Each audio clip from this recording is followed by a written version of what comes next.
The gunshot split the frozen night just as Lozen Hart realized her father's love had always come with a price.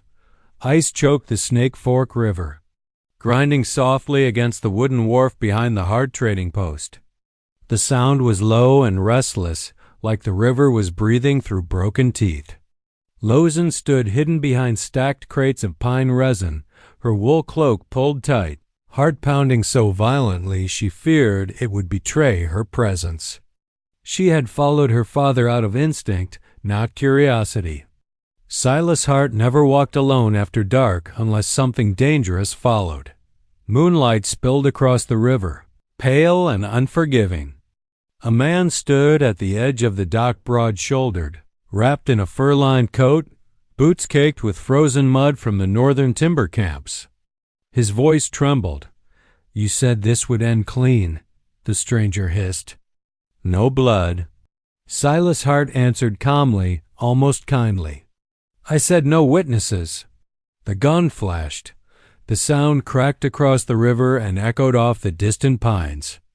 The man staggered backward, shock frozen on his face, then collapsed onto the ice.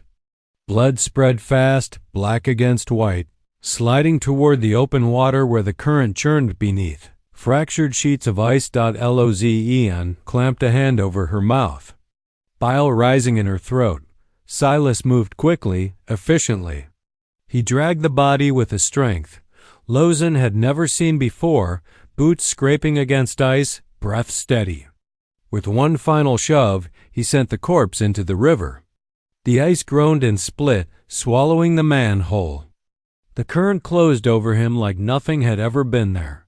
The river cracked again deep, thunderous like it disapproved. Silas straightened, rolled his shoulders, and then spoke softly into the darkness. "Lozen, come out." Her legs nearly failed her. Slowly she stepped forward, the moon revealing her pale face, dark hair braided tightly down her back. Silas turned toward her, eyes gentle, familiar, the same eyes that had watched her learn arithmetic, that had trusted her with ledgers instead of embroidery like her sisters. "You shouldn't wander at night," he said. "You killed him," Lozen whispered. Her voice barely sound. Silas sighed, as though disappointed, not angry. "I protected this family." The word struck her harder than the gunshot. He explained it then, quietly, patiently. The stolen timber claims, the forged deeds, the men who threatened to expose him and vanished into rivers, forests, or snowdrifts. The fortune that fed Pine Hollow had been fed first by blood.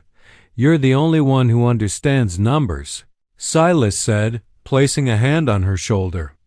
"The only one I trust." Lozen felt the weight of his favor settle like iron chains. She looked back at the river, still whispering beneath the ice, and understood the truth too late. Being his favorite daughter was never about love. It was about control, and the river had heard everything. Snow fell thick over Pine Hollow by morning, softening the edges of rooftops and muting the clang of the logging bells upriver, as if the town itself were trying to forget the night before. Lozen sat at the long pine table in the kitchen, her fingers wrapped around a tin cup of coffee that had long gone cold. Every sound felt too sharp, the scrape of a chair, the hiss of the stove, the slow, measured breathing of her father across from her. Silas Hart read his ledger as if nothing had happened. Across the table, Margaret and Lillian talked quietly about church preparations and the coming thaw, their voices light, unaware that their father's boots still carried the scent of river ice and blood. Lozen could not look at his hands. She had seen what those hands could do. "You'll come with me today," Silas said at last, closing the ledger. "There's work at the post that needs careful eyes." Margaret glanced up, irritation flickering across her face. "You always take her." Silas did not look at her. "Because Lozen understands figures, and because she listens." The words landed heavily in Lozen's chest. She understood now what that listening truly meant. Outside, Pine Hollow moved through its morning routines. Horses steamed in the cold. Axe heads rang against frozen logs, and smoke rose from chimneys in lazy columns. Silas walked beside Lozen through the snow, his pace steady, his presence suffocating. When they reached the trading post, he locked the door behind them and pulled the shutters tight. Dimming the room, he spread papers across the counter maps inked with false boundaries. Deeds bearing forged names, tallies that did not match the timber shipped. Lozen recognized some of the marks. Others were new. "You saw something you shouldn't have," Silas said evenly. "Now you need to understand why." He spoke without anger, explaining how northern camps pushed deeper into disputed land, how men like Cochise had come asking questions, asking for proof, asking for justice. He said Cochise's name only once, but it echoed in Lozen's mind like a tolling bell. "He wouldn't stop," Silas said, "and I couldn't let him destroy what I built." Lozen's stomach tightened. "You murdered him." Silas met her eyes. "I removed a threat." He leaned closer, lowering his voice. "And I need you to help me make sure no one comes looking." The implication settled between them like ash. A knock rattled the door before she could answer. Silas opened it to reveal a woman standing in the snow, her coat thin, her face drawn tight with exhaustion and anger. "My name is Ruth Calder," the woman said. "My husband worked upriver. He was supposed to come home 3 nights ago." Silas's expression softened instantly. "I'm sorry for your worry." Ruth's eyes slid past him and fixed on Lozen. They lingered there, searching. As if sensing the truth buried behind Lozen's silence. "He said he was meeting a man named Cochise," Ruth continued. "Have you heard that name?" The room seemed to tilt. Silas answered smoothly. "I'm afraid not." Ruth nodded slowly, unconvinced, then turned away. That night, Lozen lay awake listening to the wind scrape against the walls. She finally understood the shape of her father's favor. It wasn't protection. It was inheritance.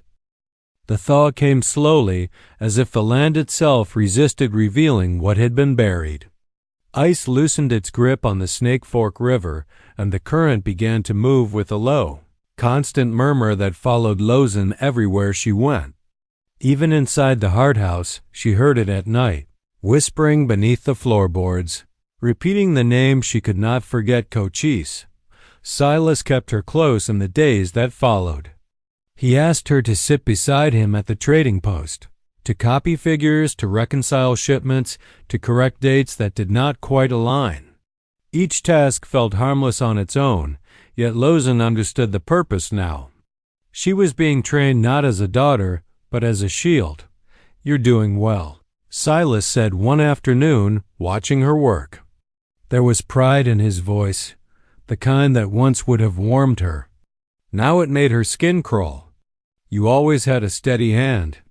Lozen dipped her pen again, ink spreading across the page like a fresh wound. "Cochise had one too," she said quietly, before she could stop herself. Silas's gaze sharpened. For a moment, she thought he might strike her. Instead, he closed the ledger with deliberate care.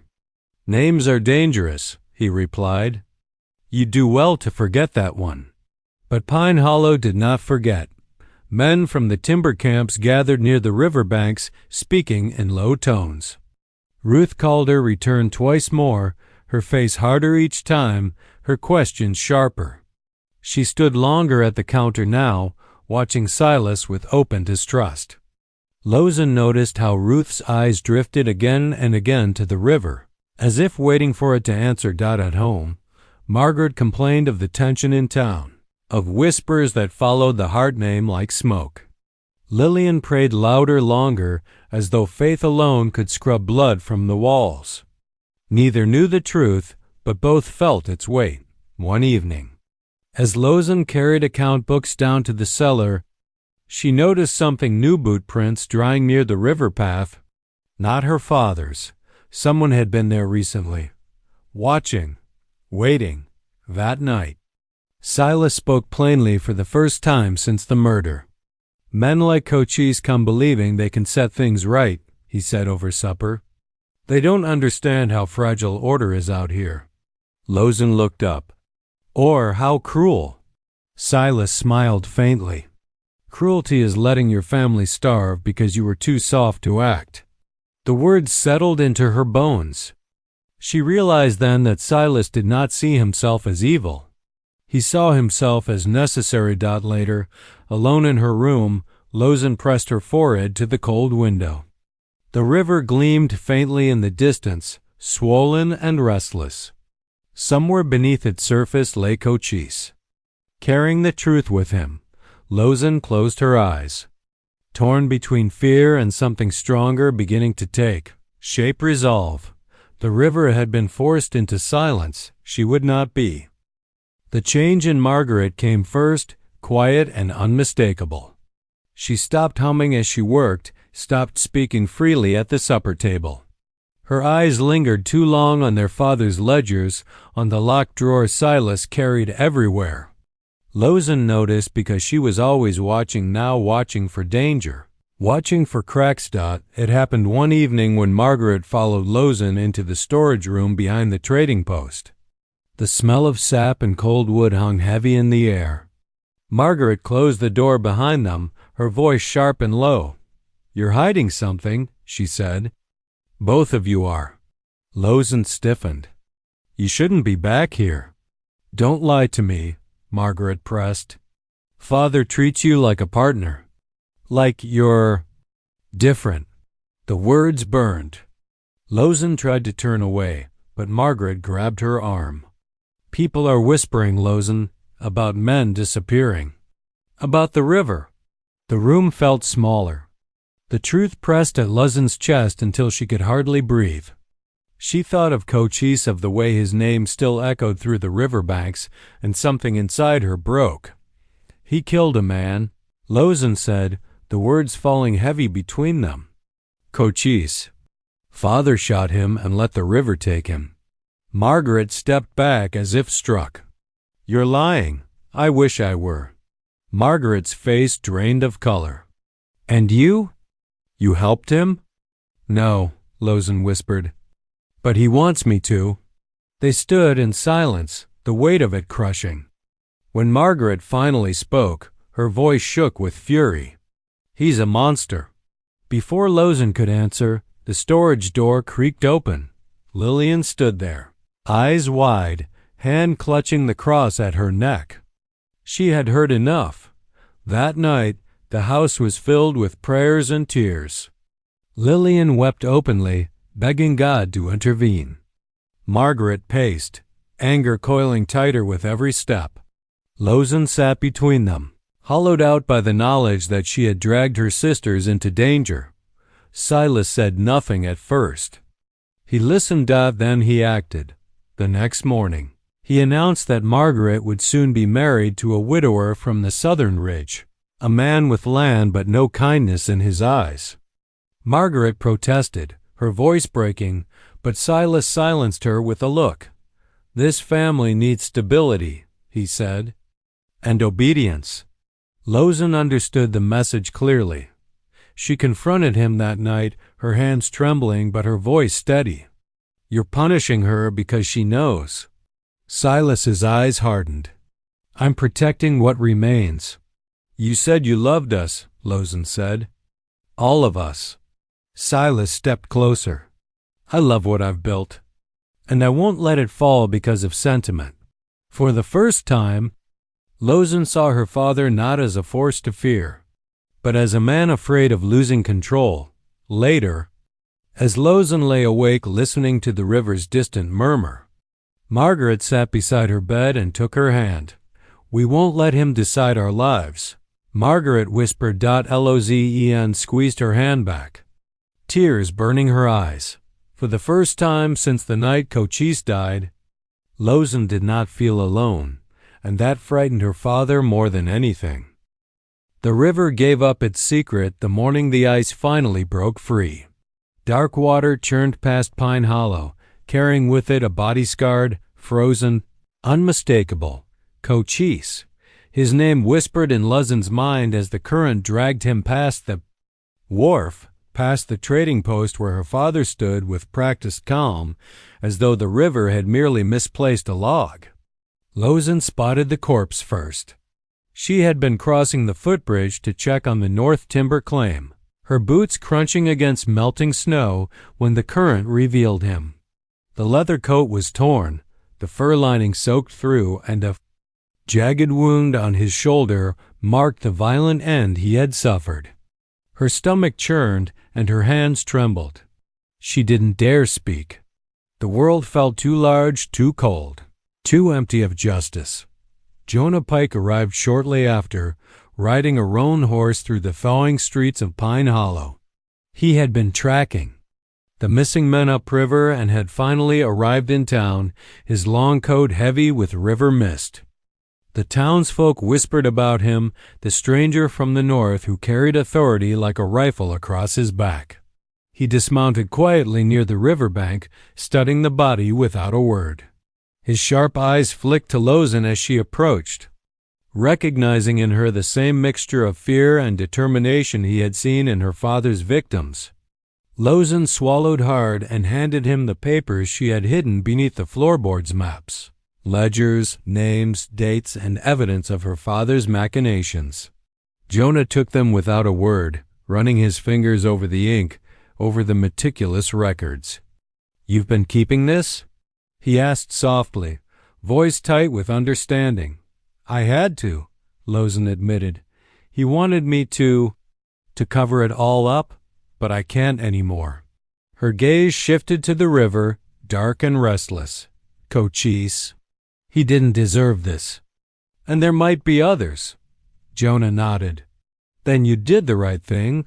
These papers, they'll protect the innocent if we act quickly." Lozen's heart pounded. The weight of years of complicity pressed down on her chest. For the first time, she felt the taste of real choice. She could step into the darkness her father had created or step away from it entirely. "I want my sisters protected," she said, her voice firm. "Margaret and Lillian. They've done nothing wrong." "They will be," Jonah promised, eyes steady. "But you, what about you?" Lozen hesitated, the question slicing through the cold spring air. "I don't know who I am without him," she admitted quietly, her gaze drifting to the river where Cochise had been taken. Jonah's hand rested briefly on hers, a touch of reassurance. "Then find out, but you're already brave enough to end him." The current swallowed the last of the ice with a groan, as if approving her choice. Lozen stood at the riverbank, staring at the water that had hidden so much, feeling something shift inside her. Fear was still there, but it no longer ruled her. She had chosen a path, fragile and dangerous, but hers, and as she turned back to face Pine Hollow, the first warmth of spring sunlight struck her face, carrying with it a fragile promise. The river had revealed the truth, and now so would she. Silas Hart discovered the missing ledgers that night. He didn't shout. He didn't strike. He didn't even call her a traitor. Instead, he stared at Lozen with a look she had never seen before, eyes wide, almost pleading and yet burning with something darker. "You were my legacy," he said quietly, voice breaking in a way that made Lozen flinch. "Everything I built, I trusted you to keep it alive." Lozen's hands trembled as she held the small bundle of papers behind her back. "I'm not your tool," she said. "I've been helping you. Yes, but not like this. Not by hiding what's wrong, not by letting people die." Silas stepped closer, and she could feel the cold control he always carried, the same control that had made her the favorite daughter. "I raised you for this. You understand the numbers, the deals, the threats. You're the only one sharp enough to survive this world."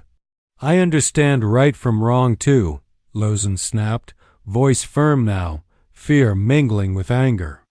"And I won't be part of it anymore." His jaw tightened. "You don't understand the consequences, Lozen. Do you know what would happen if Cochise lived to tell what he knew? Do you know what the town would do if the truth came out? You think you're brave, standing against me, but bravery won't stop them. Only survival will. Lozen's heart pounded. For the first time, she realized that her father's favor had never been love. It had always been about control, shaping her into the weapon he needed. She thought of Cochise, of Ruth Calder's burning eyes, of the body the river had returned.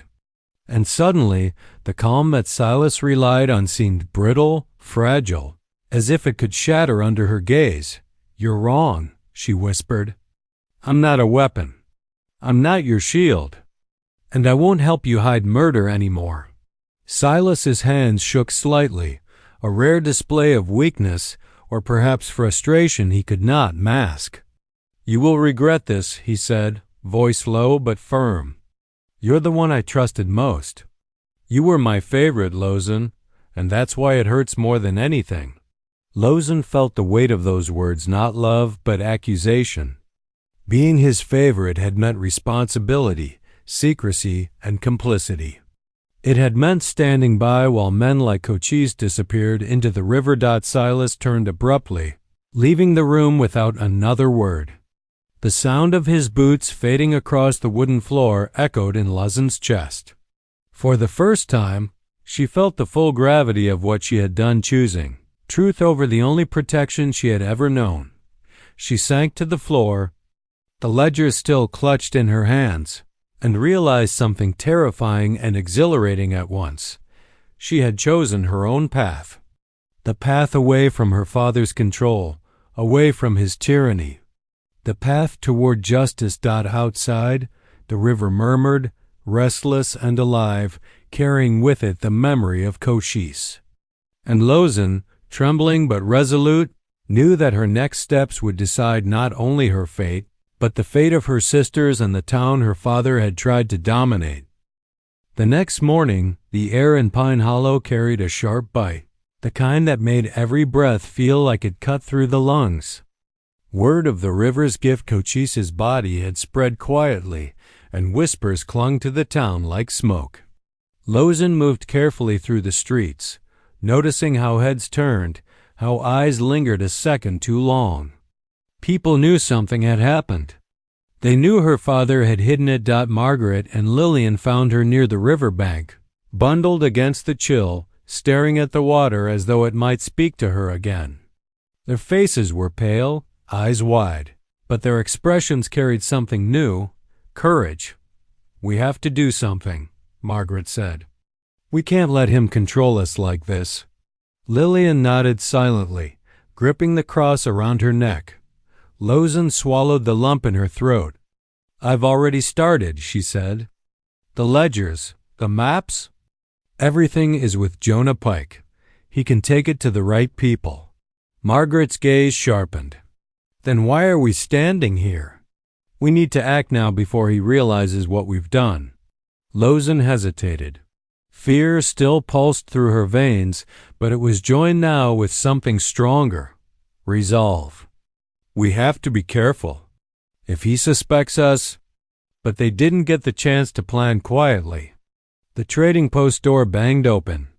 Silas appeared, his face pale, eyes flashing with controlled fury. "Where are the ledgers?" he demanded. "Where is my proof?"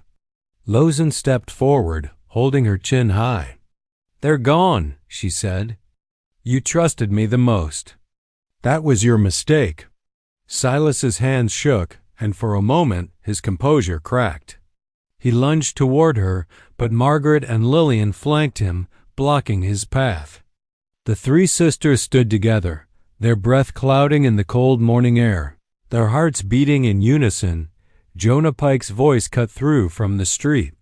"Step away, Silas Hart." The marshal rode up on his roan, pistols holstered but presence commanding. "You've lost control of this town, and it ends today." Silas froze. He had underestimated the town, underestimated the river, underestimated the courage he had shaped but never contained. Lozen felt a surge of clarity as she watched her father falter. "This ends now," she said, voice firm, echoing off the timber-bird walls of the post. "We are not your tools. We are not your secrets. For a heartbeat, the wind carried nothing but the river's low murmur and the distant call of a crow. Then Silas's shoulders slumped. He knew the tide had turned. The town gathered quietly, drawn to the commotion, witnessing the unraveling of the man who had ruled them through fear. Fires flickered in hearths, doors opened, and for the first time in years, Pine Hollow breathed with a measure of relief. Lozen watched her sisters, feeling the weight of years lift slightly. She realized that bravery was not the absence of fear but acting despite it. She had chosen the right path, protecting the innocent and honoring the memory of Cochise. Silas Hart, once untouchable, now faced a reckoning beyond his control. And for Lozen, the river's murmur was no longer a warning, it was a promise. The snow began to melt more quickly now, carrying with it the first hint of spring, of cleansing, of justice finally finding its way. The final confrontation came at the river where it all began, where the ice had cracked and Cochise had vanished into the current. Silas Hart had fled there, moving with desperation, the weight of his empire and his secrets pressing him forward. Lozen followed, boots sinking into the muddy banks, heart hammering. Margaret and Lillian stayed a step behind, silent but resolute, their eyes fixed on their father. Silas turned as they approached, the wind whipping his coat around him. His face, once composed, now carried raw fear and defiance. "Lozen," he called, voice echoing across the swollen river. "You were my favorite. You understand me. You were supposed to carry on my legacy." "I understand you now," Lozen said, her voice steady despite the cold and her fear. "And I understand what you've done. You aren't my legacy. You're the reason this town almost died." The river groaned behind them, ice fragments drifting like the remnants of Silas's control. He shook his head violently. "You don't know what you're doing. You're throwing everything away." "I know exactly what I'm doing," Lozen replied. "I'm ending this. I won't let you hurt anyone else. No one else dies because of your greed and fear." Silas stepped forward, anger and panic mingling in his gaze. "You think you can stop me? I built everything you love. Without me, you're nothing." Lozen's hands trembled, not from fear, but from determination. She had thought of this moment countless times, every day since Cochise's death, since she hid the ledgers, since she realized her father's favor was always about control. She raised the small pistol she had hidden beneath her coat, aiming with hands that had been steady all these years. "I'm not nothing," she said. "I'm someone who sees the truth." Silas faltered, his voice dropping to a whisper. "Lozen, my daughter." Her finger tightened on the trigger. She felt the river beneath her feet, the wind in her hair, and the weight of all the wrongs her father had committed. She saw Margaret and Lillian standing behind her, their courage mirrored in her own. The shot rang out, echoing off the river and the bare trees, loud enough to startle a flock of crows into flight. Silas Hart crumpled to the muddy bank. The finality of his fall is undeniable as the river's current. Lozen knelt beside him, heart aching despite everything. "It didn't have to be this way," she whispered. But Silas did not answer. His eyes, once commanding, now reflected only the cold reality of his choices. Margaret and Lillian came forward, taking her hands. The three sisters stood together, a united front against the shadow that had loomed over them for so long. The river murmured behind them, carrying away the last of Silas Hart's secrets, as if the world itself had been waiting for justice to be done. Lozen looked at the water, then back at her sisters. The town lay behind them, watching, waiting. And for the first time, she felt the full weight of freedom to live honestly, to protect those she loved, and to honor the memory of Cochise by ensuring the truth would never be hidden again. The river ran clear. The sun began to break through gray clouds, and Pine Hollow, for the first time in years, breathed a long, honest sigh. The days after Silas Hart's fall felt unreal to Lozen. Pine Hollow seemed suspended between fear and relief, as though the town itself was trying to reconcile the events that had shaken it to its core. Rumors spread quickly, whispers of hidden ledgers, of the river claiming Cochise, of a father brought down by his own daughter. And yet, life continued awkwardly, painfully, but undeniably. Lozen walked through the streets with Margaret and Lillian by her side, the chill in the air softened by the weak spring sun. Merchants peeked from shop doors, nodding silently in respect or curiosity. Children skated on the remaining ice fragments near the riverbank, unaware of the weight the water had carried just days before. Jonah Pike returned to the trading post, ledger bundles in hand. He had verified the claims, restored the stolen deeds to rightful owners, and delivered warnings to those who had been wronged. Lozen followed him quietly, learning, watching, absorbing the subtleties of justice in a town unaccustomed to it. "You did well," Jonah said, glancing at her. "Not many could have done what you did and kept their family safe." Lozen's dark eyes met his. "I had to," she said. "Not for me, but for them. For Margaret and Lillian. For everyone like Cochise." He nodded. "It's rare to see that kind of courage. You've earned their trust and your own."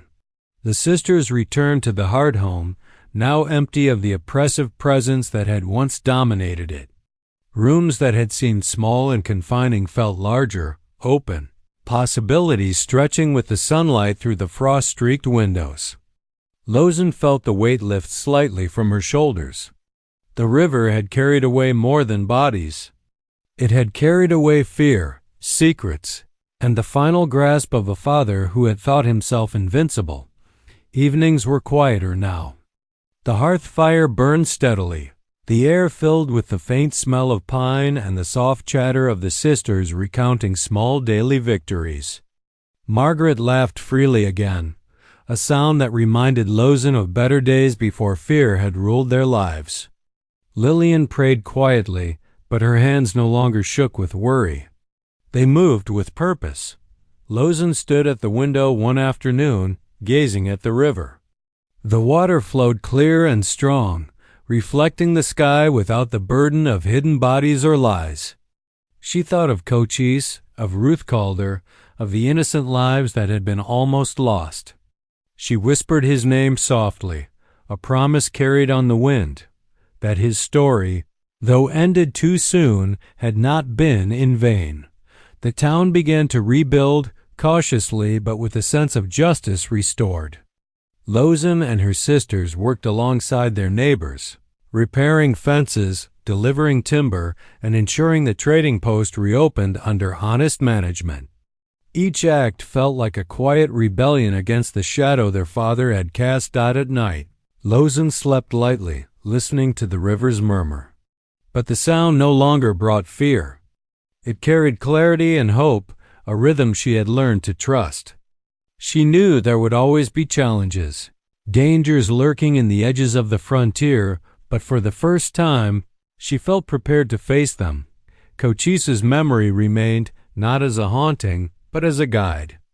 And Lozen, standing at the cusp of a future she had chosen for herself, understood finally what it meant to be free, to protect, and to act with courage even when the world seemed determined to test it. The river ran steady, and so did she. Spring had fully arrived in Pine Hollow, and with it came a sense of quiet triumph. The snow had melted entirely, revealing the dark, fertile soil along the riverbanks, and the town, once shadowed by fear and secrecy, now moved with a cautious but palpable sense of freedom. Lozen walked through the streets alongside Margaret and Lillian, carrying parcels of timber and supplies for families rebuilding homes and fences. Her steps felt lighter now, unburdened by the weight of her father's control.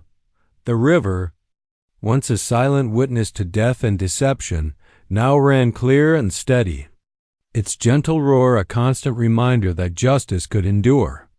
Lozen paused at the river's edge, staring into its depths.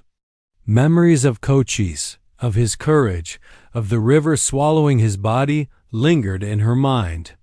She had seen how one life lost could shift the balance of an entire town, and she had chosen to honor that life by seeing the truth restored. Jonah Pike rode into town that afternoon, boots kicking up the soft mud, long coat fluttering. He brought word from the northern timber camps. The stolen deeds had been returned, rightful owners reinstated, and those who had been wronged could begin again. He dismounted near Lozen and gave a small, approving nod. "You did well," he said. "The town is safe because of what you did, because you made the right choices." Lozen looked at him, her dark eyes steady and clear. "It wasn't just me," she said. "My sisters helped. The town helped, and I hope Cochise's memory will guide people to do right by each other in the future." Jonah nodded, respect evident in his gaze. He would be proud. That evening, the Hart home, now stripped of Silas's oppressive presence, felt open and warm. Lozen, Margaret, and Lillian sat together at the kitchen table, sunlight pouring through the frost-cleared windows, illuminating dust motes dancing lazily in the air. They shared stories, laughter, and quiet reflections. Margaret had begun learning bookkeeping from Lozen, determined to ensure the town's trade remained honest. Lillian moved among neighbors and families, offering counsel and faith, her quiet strength a steadying influence. Lozen allowed herself a moment of private reflection. Standing by the window and looking out at the river, she thought of the first night she had witnessed her father's secret acts, the body in the ice, the fear that had ruled her life for so long. She thought of the choices she had made, the courage it had required, and the freedom she now felt. The river had carried away lies and deceit, and in its place flowed clarity, truth, and a promise of new beginnings. For Pine Hollow, the shadows had lifted. Justice had been restored.